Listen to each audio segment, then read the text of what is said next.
ज़िंदगी भर काम आएंगे ये टोटके।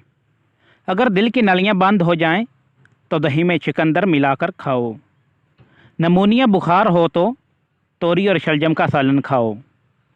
ऊँट के गोश्त में दही मिलाकर खाओ, भूलने की बीमारी नहीं होगी। पुराना बुखार हो, टाइफाइड का मसला हो तो आधा पाव अजवाइन पानी में भिगोकर रख दें। आधे घंटे बाद इसे ग्राइंड करके इसमें शक्कर डालकर पी लें। 2-3 दिन के इस्तेमाल से पुराना बुखार उतर जाएगा। अगर मुंह में छाले हों तो काला नमक और फटकड़ी बराबर मिकदार में पीस लें और इसमें थोड़ा सा पानी मिलाकर उंगली की मदद से छालों वाली जगह पर लगाएं। छाले ख़त्म हो जाएंगे। अगर नाक में वर्म हो जाए तो नमक और गर्म पानी मिलाकर नाक को गुसल देने से नाक का वर्म ठीक हो जाता है।